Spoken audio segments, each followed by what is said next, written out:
Hey there, in today's video we're going over the 2022-2023 TMSCA General Math Test number 4, Part 3. Let's do it. Alright, number 1. 1.9 trillion equals what in scientific notation? Alright, so in this problem we first need to know what scientific notation is. I actually have a full video just on scientific notation, which will be linked in the pin card at the top. But let's continue with this problem. So we have 1.9 trillion.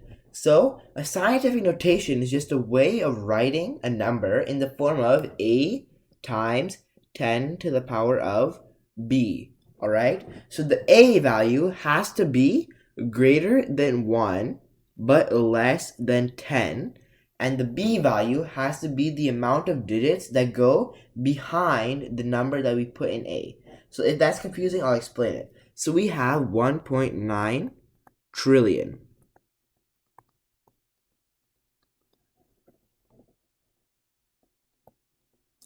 Alright, so first we can cross off all the zeros. So as you can see, there are 11 zeros.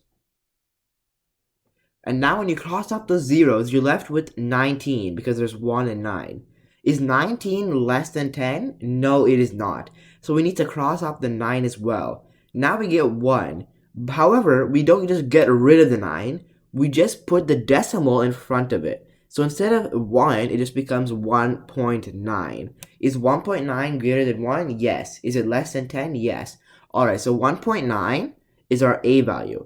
But now we need to figure out what our B value is. So the way we figure that out is the amount of digits behind the decimal point. So we have 11 zeros and then the 9, which is 12. So we can put it to the power of 12, and that's your answer. Next, there are 315 calories in 7 ounces of a soft drink. How many calories are in 12 ounces of the soft drink? Alright, so first we need to divide 315 by 7 to figure out how many calories is in 1 ounce of the soft drink. And then we have to multiply that by 12 to figure out how many calories are in 12 ounces of the soft drink. Let's do it. So 315 divided by 7. When you do that, you get 45.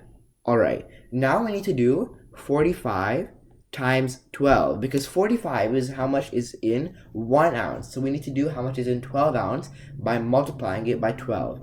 So 45 times 12. But first, 2 times 45 is 90. And then 10 times 45 is 450. Now we can add these up and we get 540. And that's your answer. Next, Shaquan is buying candy that costs 8 cents each. Shaquan wants to buy the maximum pieces of candy he can with his $10 bill. Assuming there is no tax, what is the maximum amount of candy Shaquan can buy? Alright, so we have $10, and we're trying to see how much candy is worth 8 cents can he buy. So we have to divide $10 by 8 cents, or in other words, you have to divide 10 divided by 8 divided by 100, because 8 cents is nothing but 8 100ths of 1.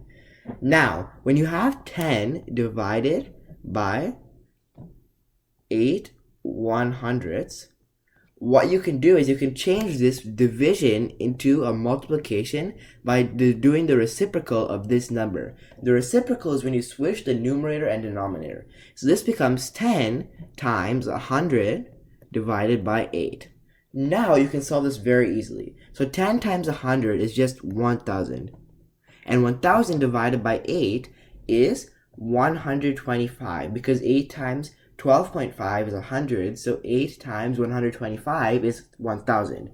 And that's your answer. Next, if f of x is equal to 10x plus 3, then what is the value of f of negative 2? Alright, so all we have to do is substitute the value of negative 2 in for x in this equation. So if we have f of x is equal to 10x plus 3, this becomes f of negative 2 is equal to 10 times negative 2 plus 3. We can solve this pretty easily. 10 times negative 2 is negative 20. Negative 20 plus 3 is negative 17, because if you're adding to a negative number, it just decreases it. So that becomes negative 17, and that's your answer. Next, the probability of it raining tomorrow is 4/7. What are the odds of it not raining tomorrow? Alright, first, we need to know the difference between probability and odds. So probability is just the amount of it possible. So we have the probability of it raining, right? So it's 4 out of 7. So the probability is the amount that's possible. So this is like the chance. And the bottom number is what it is out of, or like 4 out of 7 times. So if it's that's the much number of times it's out of. Alright, now the odds is different because you're putting in ratio form. That means you're looking for the chance, which is 4 in this case, to the ratio, which is used this colon, of the not chance, which is just this entire number, which is 1 minus 4 sevenths. That gets you 3 sevenths. So that is your not chance. So you can put this as 4 to 3, and that's your answer. Next, if 2/3 of an inch is equal to 8 miles on a map, how many inches would 42 miles measure on the map? Alright, so we can first divide 2/3 by 8 to get what 1 mile is equal to. So 2/3 divided by 8, that's the same thing as 2/3 times 1 over 8, because when you're dividing a number from a fraction, you can just do the reciprocal to get the multiplication. Now we can easily solve this. So 2/3 times 1/8 equals 2 over 24, because 2 times 1 is 2 and 3 times 8 is 24. 2 over 24 can also be written as 1/12. Alright, now we multiply 1/12 times 42. So that becomes 1 times 42 over 12, which is just 42 over 12.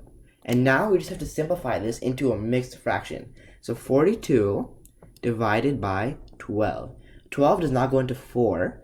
12 goes into 42 3 times, because 12 times 3 is 36. So we could subtract 36 and we're left with 6. Since 6 is half of 12, we can write this as 3 1/2, and that's your answer. Next, what is the value of the lower quartile of the set of numbers 12, 8, 8, 25, 26, 9, 11, 10, 18, 17, and 22? Alright, the first step is writing this from least to greatest. So that's 8, 8, 9, 10, 11, 12, 17, 18, 22, 25, and 26. Alright, now we have to identify the middle number, or the median. So in this set of data, there are 11 terms, because 1, 2, 3, 4, 5, 6, 7, 8, 9, 10, 11 terms. Alright, now we need to find the 6th term, because that is the middle number. That means there are 5 terms on each of the sides. So the 6th term in this case is 12. That is our median. Now we need to find the median of these two separate sets of data now. And that, on the lower side, is our lower quartile. On the upper side, it's our upper quartile. So let's find it for the lower side. So the median is just the middle number. So since there are 5 terms here, the 3rd term will be the middle number, which is 9. And that's your answer. Next, 115 base 10 equals what base 4? Alright, so I actually have a full video just on base problems, which will be linked in the pin card at the top, but let's continue with this problem. So 115 base 10 equals what base 4? So we have the number 115. So the way we solve this problem is we list out the powers of 4 until the greatest one that is smaller than 115. So we start off with 1, which is 4 power 0, then 4, which is 4 power 1, then 16, 4 squared, then 64, 4 cubed. Now the next one is bigger than 115, so we have to stop at 64. Now we check, how much times does 64 go into 115? It goes in once, because 64 times 2 would be 128, which is greater than 115. So you can write a 1 here and subtract 64 from this number. 115 minus 64. That equals 51. So now we can check for the next number. How much times does 16 go into 51? 16 goes into 51 3 times, because 16 times 3 is 48. So we can subtract 48 and get 3. How much times does 4 go into 3? It doesn't, because 4 is greater than 3, so we can write a 0. And finally, how much times does 1 go into 3? It goes into 3 times, because 1 times 3 is 3. So you write a 1, 3, 0, 3 as our final answer. And that's your answer. Next, which value represents a percentage between 63% and 71%? Alright, so that's actually a very simple problem, and we can do it really quickly. So we just need to see what each of these percentages mean. So 5/8, that is 0.625, or 62.5%. That is not between 63 and 71, so that's not the answer. Next, 3/4, that is 75%. So that is not between 71 and 63, so that is not the answer. Next, 7/8, that is 87.5%.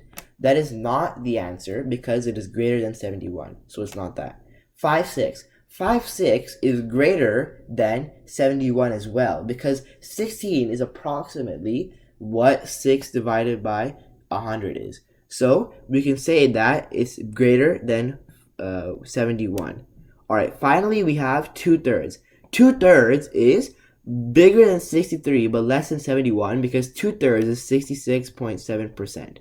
And that's your answer. Next, what is the range of the data represented by the box and whisker plot below? Alright, this is actually a very simple problem. All we need to do is find two numbers, where it starts and where it ends. So we can see this box and whiskers plot starts here at 11 and it ends here at 20. So all we have to do is 20 minus 11 to find the range, and that is 9, and that's your answer. Alright, that's it. Thanks for watching. If you found this video helpful, please make sure to show your support. These videos take a lot of effort to make, and I would really appreciate it.